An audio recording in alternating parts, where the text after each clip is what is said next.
that. I just left right before practice started, actually, from the complex.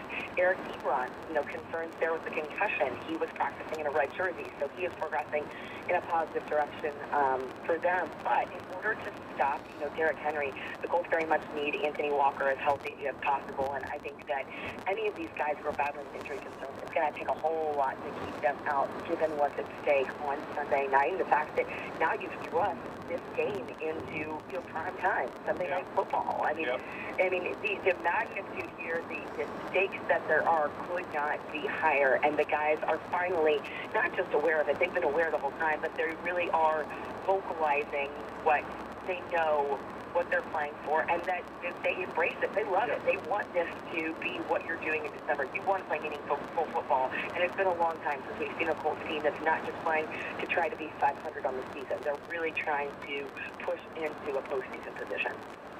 You can find her on Twitter at Lara Overton, L-A-R-R-A, Overton, and she is the Fox 59 sports reporter. And life is good for Lara Overton. Not only is she engaged, but she is. Are you the cover picture in Broad Ripple magazine? They're featuring our girl. You have done your research. Good Lord. Lara Overton talks career, family, and living in the Broad Ripple January cover story. Did you work us into that at all? Could you work your time on the B show into that? No, we left us out. Of course I do. I always, although I've lived in Indy, I've lived in Broad Ripple the whole time I've been here the past 8 years. Louisville, Kentuckiana, Southern Indiana, very much my home. My heart is always there. So, of course, no matter what, my love of Louisville is loud and proud no matter what. I'm very proud New Albany. They're the Bulldogs, the Jeffersonvilles, the Red Devils. You don't want to mix that up. You get shot doing that. You don't want to do that. And I lived in both. Lived in Jeffersonville and in New Albany, but graduated from New Albany. So, yes, a proud Bulldog who has a little Red Devil in her as well. So, hey, Louisville just named you're a proud IU alum.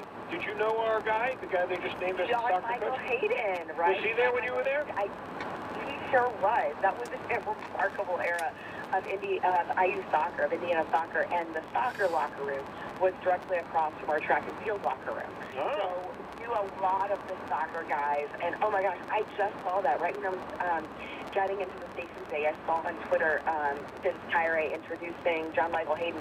I mean, I haven't seen him for years, but at IU, he was so well regarded, so well respected by all of his teammates, did remarkable things for that program, and there's no doubt the success that Indiana has had, and he will help. I mean, Louisville already has a proven track record of incredible success in men's soccer, and John Michael Hayden is an incredible selection to keep furthering, what they have done and what this program has established itself to be on a national stage. He is a guy who knows how to win, and he knows how to win on the big stage. So could not be more excited for him and for that program. You'll see Lara on ESPN as well. She's part of the SEC network. You see her doing a lot of track and field. By the way, do you guys do they have an indoor championship in the SEC, and do you cover it? Yes, they do. So the indoor season is a complete season all on its own. There's not only a conference championship, there's an indoor national championship as well. So for track and field, your season, you normally have kind of an intra-squad meet somewhere right before your holiday break. Then you start competing January for indoor season. Indoor season goes January, February, into early March, and then you pick right up with outdoor season. So for track athletes, between the indoor and the outdoor season, you start competing in January, and if you compete in the NCAA championships for indoors and outdoors, you're going until mid to late June. So it is a really long stretch of this season, and it's much different. There are different events, indoor to outdoor, so it's really cool. It's a really fun time. Indoor season is really exciting, especially in the SEC. There's a lot of the emphasis on, those sprinting events, your 60s, your 200s, your 400s, which the SEC is a dominant conference in those types of events. So it is going to be a really exciting season. First meet that I'm slated to be on for the indoor season is the Razorback Invitational.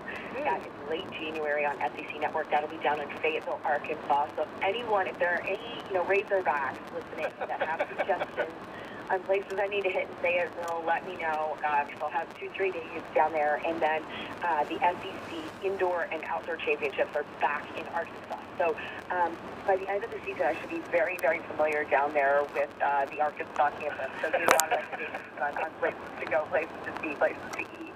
Well, and they're ahead of Remarkable Burger the last time I was down there, and I need to make sure I remember the name of the place. Who knows? It might be a destination wedding in Fayetteville. Who knows? You may just fall in love with the place. There you go. Never know. Hey, I'm open to the suggestions. That's Anything it. on the table at this point. Hey, tell me about your alma mater in terms of basketball. What are you seeing so far from the Hoosiers? What do you like? And certainly it was a very good game against Louisville, right down to the wire. What are your impressions, and what's kind of the vibe around this team? Well, I mean, I think right now it's so fun to have, the veteran leadership of a guy like Juwan Morgan meshing with these really strong young freshmen that we have in Robert Tennessee and Romeo Langford. I think that it's a great melding, a great cohesion of the leadership that there is that it was going to take to help these young guys, this very strong recruiting class that Archie Miller brought in, to get them to that next level, because those guys have not really played like freshmen. We haven't seen them necessarily, well, I guess